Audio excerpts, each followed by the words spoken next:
חבר שהיה איתי, שהוא נהרג. נהרג. כן. קוראים לו רון אפשטיין. כן אשמח להגיד עליו באיזה מילה שהוא היה בן אדם מאין כמוהו. בן אדם שפוגשים פעם אחת בחיים עם חיוך, כמו שאתם יכולים לראות על החולצה. חיוך ענק תמיד, וכל מי שצריך עזרה וכל מה שצריך תמיד שמה, ובחיוך גדול גם במשימות הכי מעצבנות באמצע הלילה ולא משנה מתי. הוא נפל בעזה או בלבנון? כן, בעזה. אנחנו היינו רק בעזה. הוא נהרג לפני שנה, עוד קצת, שנה.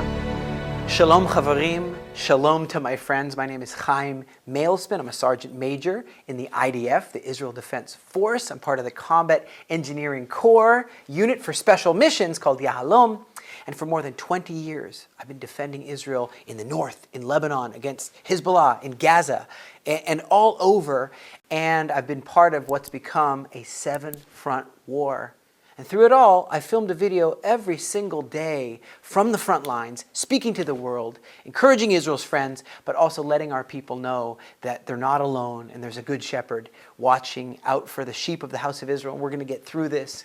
And many of these frontline videos, the words I spoke there, eventually helped shape this book I'm writing right now called Aliyah Warrior. I'm very excited about finishing it soon. But today I just want to talk to you in a bit of a different way, not as a commander in the IDF or as a warrior, but as a brother, as a friend. And for many of these soldiers, even the strongest among us, the battle doesn't end when the shooting stops. The battle continues inside our hearts, you know. In the last 2 years alone, 1 in 7 combat soldiers, reservists, are suffering from PTSD, post-traumatic stress disorder. More than 14,000 have been injured.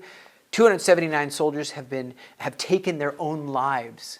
That's about 1 every 2 days. 1 in 5 marriages are on the rocks, strained to the point of breaking. These aren't just numbers. These are friends. These are our teammates. These are husbands, wives, fathers, mothers, brothers, sisters. And I wish I could tell you that when we come home, everything just suddenly is normal and you're able to be normal. But the truth is sometimes the war comes home with you. And I've seen things that I can still feel in my sleep, where you start breathing very, very heavy and very, very fast, and it wakes you up.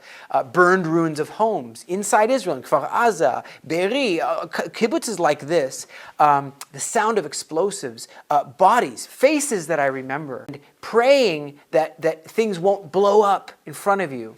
And I've stood in demolished barracks of the Erez crossing, where the soldiers were locked inside, burned alive.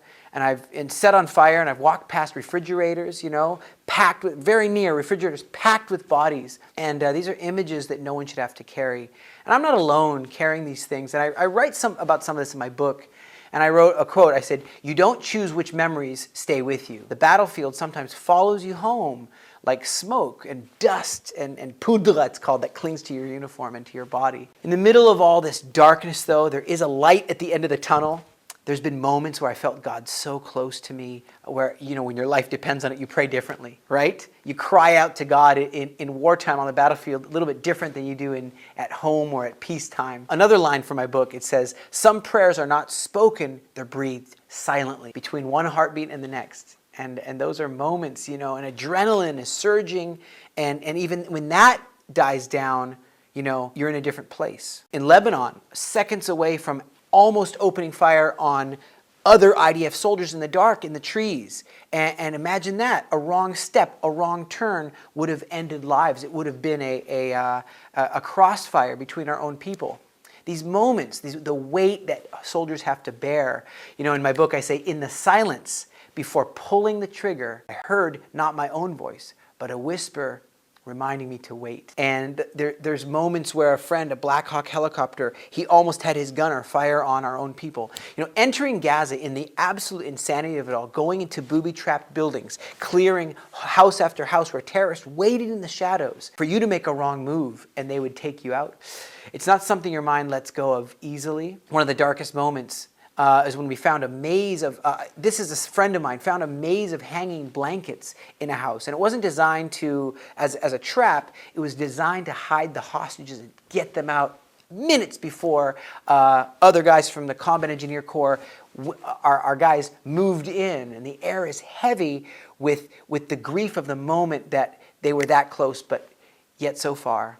And in the book I write, the blankets moved in the breeze of the breath, as if the house was exhaling sorrow that they were no longer there. The hostages were still held. And, carrying explosives into these houses, into tunnels, in pitch blackness, there's miracle after miracle that you do experience, where you're in a mosque and it's wired to blow and it doesn't blow in Lebanon. I've seen death miss me by inches, bullets, hailstorm of bullets all around me. And during this war, we've come under threats that people never experienced in a whole lifetime. Mortars, missiles, even inside Israel, the missiles from Iran, and you just see, and from Yemen, right, the terrorists, the Houthis, cyber warfare. There's things that you don't even recognize that are happening, and yet you realize, how is God still in control? He is. And Israel has always fought many enemies, but in this generation, the battlefield stretches in every direction all at once. That's another excerpt from my book. These moments of chaos are moments where you realize there's things more important than the struggles you deal with on a day-to-day. It's life and death now in your hands. It's brotherhood. It's compassion. It's courage. It's faith. The kind of faith that needs you to move forward and not be stuck and not freeze. Another excerpt from my book, I'm just going to keep telling them, is that a soldier doesn't fight because what he hates in front of him, but he fights because of what he loves behind him, his family, his nation, his people. That love is what carried me through and carries me through the hardest moments, because I know that Elohim, the God of Israel, walks with me even into the valley of the shadow of death. Scriptures have been my anchor, in these times. And when people ask me about my own PTSD, I say, well, the scriptures have really helped. The Lord is close to the brokenhearted, and he saves those who are crushed in spirit. Doesn't it say that in Psalms 34, verse 18? Guys, we can have hope in these times. Isaiah 41, fear not, I am with you, and I'm going to strengthen you. These verses, I kept them going every day. Your rod and your staff, they comfort me. Psalms 23, verse 4. So when I think of what my friends are going through, and when I think of the journey ahead to heal, I think that, some angels have wings, some wear uniforms, some are unseen, carrying my friends to the next life. Right? PTSD is real, and I think it's not good to ignore it. Sometimes healing comes step by step, not all at once, breath by breath, prayer by prayer. And I think that it's important to recognize that it's not an immediate, change your ways immediately. Courage is not the absence of trembling. It's choosing to move while trembling anyway, not to freeze. To every soldier watching this, to every family member who has a soldier in your family that might be struggling, to every person who has tasted trauma and walked through the fire and gone through the water, I want you to hear me. You're not weak, you're not broken, and you're not alone, okay? I'm telling you as somebody who's, about almost 800 days serving at the time of this filming, healing is not a betrayal of your fellow soldiers. It's not weakness. It's not forgetting. Healing is honoring the fact that you've lived and you're choosing to live yet again. People need you. Your family needs you. You got to hold on.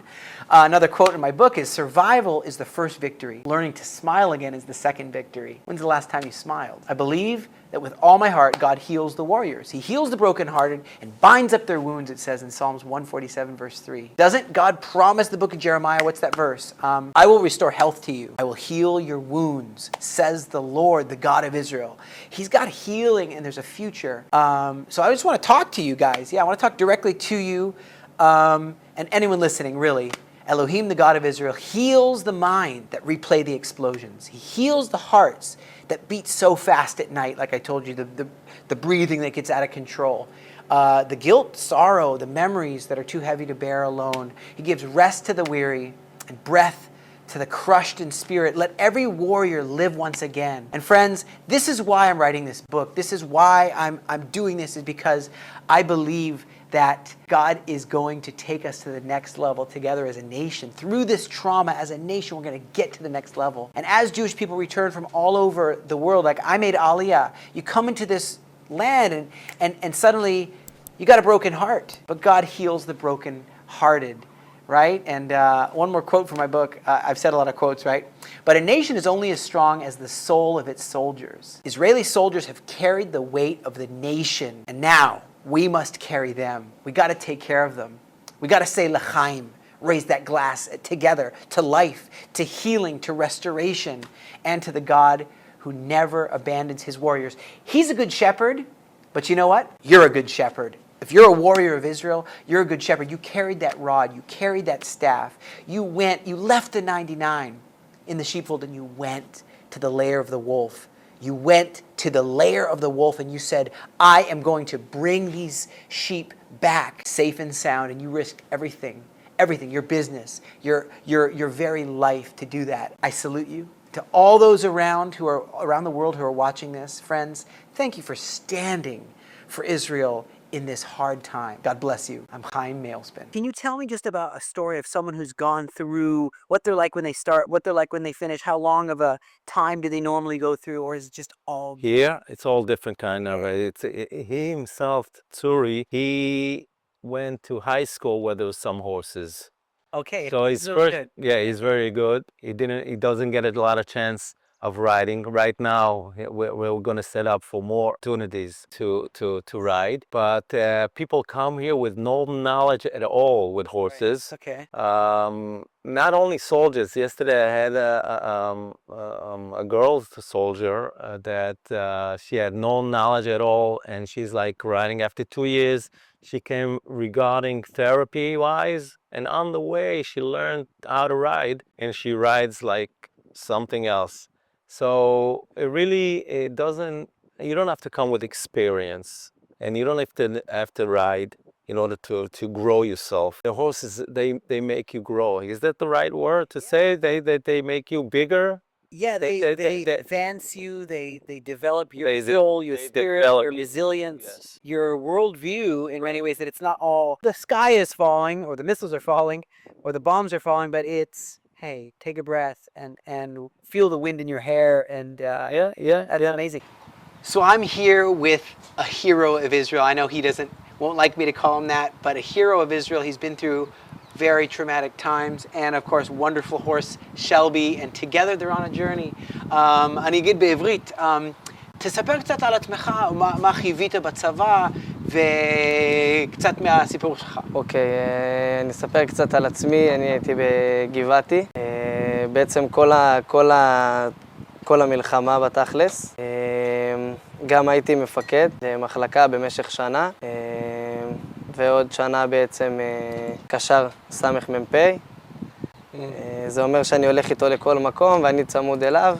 צריך לרוץ לקדימה, לרוץ לאחור, להגיד לאנשים, לסמל. בדיוק ככה. אני איתו, ובעיקר יותר ניהול של הפלוגה, כל האוכל שמגיע לתוך הלחימה ותחמושת, ובעצם כל המערך הלוגיסטי משכלל הכל ומדבר עם האנשים שבחוץ, ככה דואג שהכל ייכנס. קודם כל החולצה שאני לובש, כן. זה חבר שהיה איתי, שהוא נהרג. נהרג. כן. קוראים לו רון אפשטיין. כן אשמח להגיד עליו באיזה מילה שהוא היה בן אדם מאין כמוהו. בן אדם שפוגשים פעם אחת בחיים עם חיוך, כמו שאתם יכולים לראות על החולצה. חיוך ענק תמיד, וכל מי שצריך עזרה וכל מה שצריך תמיד שמה, ובחיוך גדול גם במשימות הכי מעצבנות באמצע הלילה ולא משנה מתי. אז... הוא נפל בעזה או בלבנון? כן, בעזה. אנחנו היינו רק בעזה. רק בעזה, אוקיי. והוא נהרג לפני שנה, עוד קצת יש שנה. זהו, אז... באותו רגע אתה גם נפצעת, הבנתי. הפציעה שלי הייתה ממש לפני חודשיים. אוקיי. נכנסנו לאיזשהו בית באמצע הלילה, בעצם כדי לפוצץ אותו ולשים חבלה חמה, זה נקרא. שמים כל מיני ג'ריקנים של חומרי נפץ, כן, כן. הולכים אחורה ומפוצצים. ובעצם נכנסנו לאיזשהו איתור, אני והסמך מ"פ שלי, ועוד צמד שהיו איתנו, הם חיכו על הפתח, אנחנו נכנסנו ויצאנו. ובעצם ברגע שיצאנו והגענו לפתח, עמדנו ארבעתנו. כל הזמן אנחנו יורים לתוך הבית כדי לראות שאף אחד באמת לא יוצא לכיווננו. ולא ברור מאיזושהי סיבה, או שמטען אויב יוזם את המטען שלנו, ובעצם אנחנו משהו כמו 9 מטר מאותו המטען שלנו. אנחנו באותו הרגע פיצוץ חזק מאוד. אנחנו עפים משהו כמו 3.5-4 מטר. הכל מלא עשן וצפצופים באוזניים, והכל נורא חזק ולא ברור. אנחנו מתעשתים על עצמנו בעצם. אני בהתחלה חשבתי שעפו לי הרגליים, לא הרגשתי את הרגליים מרוב כאבים. איבדת הכרה קצת? לא איבדתי הכרה, אבל אני זוכר שהיה לי איזה טשטוש של כמה רגעים. ובעצם אני קם, מבין שאני חייב לעשות משהו כדי לצאת מהסיטואציה הדפוקה הזאת. אני צועק לשאר החברים אם הם בסדר. אף אחד לא בסדר בסיטואציה הזאת, אבל אני צועק כדי לקבל רגע, אתה יודע, לראות שהם עונים, שהם בחיים. כן, דוח תקינות הכוח. כן, לגמרי, בודקים תקינות של כל הכוח. היינו 4 חבר'ה שהיינו מחוץ לנמרים, ובעצם הם עונים לי, אני צורח להם שנחזור בחזרה לנמר. הנמר שלי זה הנמר פינוי, אנחנו רצים אליו, יש שם פרמדיקית ועוד 2 חובשים. אנחנו רצים אליהם, ובעצם מתחיל כל תהליך הפינוי, הפשטה שלנו וכו', עד הגעה שלנו בעצם לבית חולים. הפציעה שלי הייתה בעיקר ברגליים, בגלל שעפנו על ברזלים. אני ספציפית עפתי יותר על ברזלים, שאר החבר'ה קצת רסיסים בפנים, אני רסיס בברך. אף אחד לא איבד ראייה או משהו? אף אחד לא איבד ראייה, שמיעה. תודה לאל, ואף אחד לא איבד שמיעה. זהו, הגענו לבית חולים וכבר עשינו צחוקים. עשינו צחוקים, ואחרי שבוע חזרנו כבר בחזרה פנימה, למרות שעדיין, אתה יודע, כואב וכזה, אבל היינו חייבים לחזור בחזרה לכל האנשים, כן. אז חזרנו אליהם אחרי שבוע בעצם. זה מטורף, זה נס, לדעתי זה חייב להיות נס. ואז באת למקום הזה, פגשת את שלבי, את הסוס, ואז התחלת פשוט להתחבר בזמן הזה שאתה עדיין בטח בלילה שומע את הפיצוץ, או זוכר את זה כאילו אתמול. זוכר את זה כאילו זה קרה עכשיו. עכשיו, נכון, זה כאילו, אתה סוגר עיניים גם בלי, זה פה. כן. אני ראיתי רעש, איזה גבוה, זה מטריף אותי, גם כמו שזה, זה גם אותי, בטח לך גם, סתם רעש.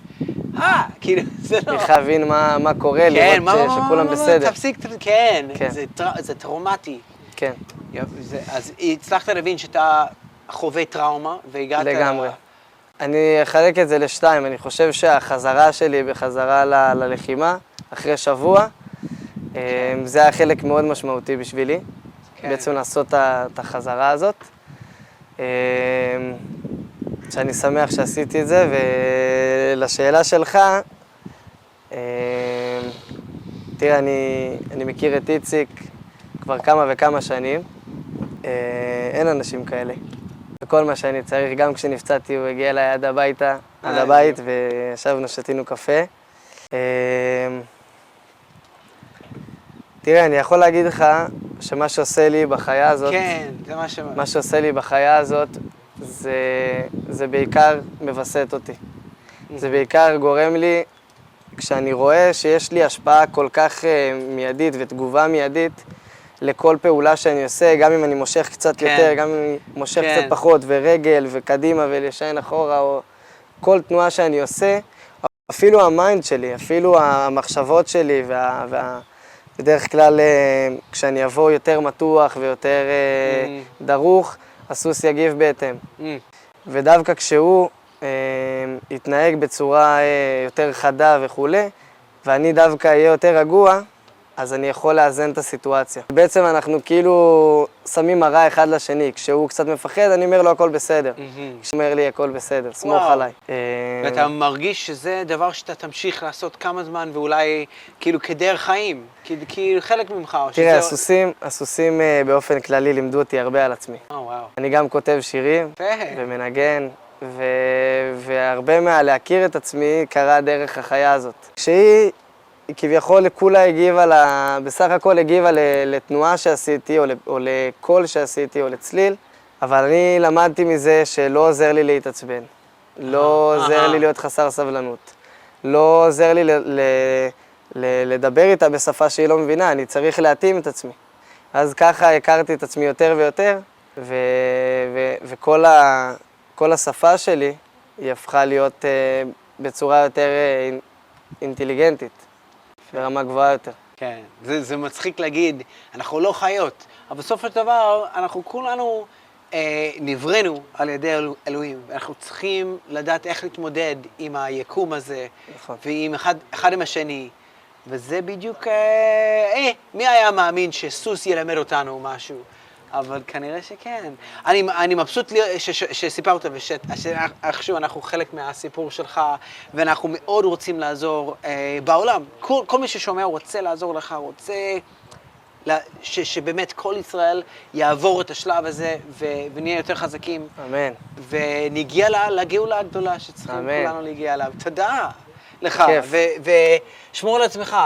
ושלבי שמור עליו. ובסדר, אני מתגעגע לסוס שלי, היה דומה בדיוק לזה.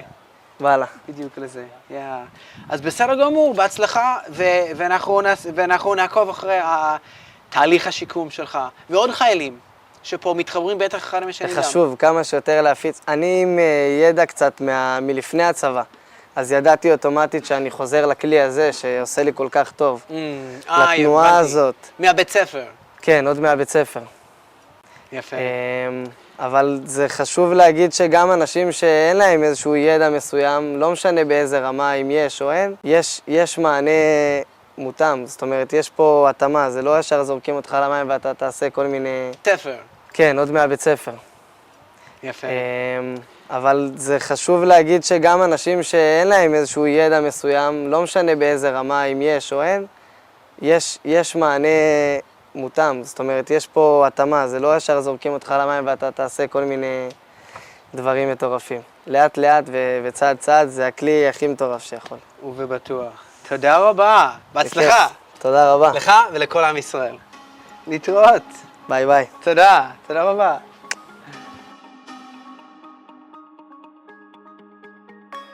I just want to take a minute to say thank you from the bottom of my heart, from the bottom of our hearts.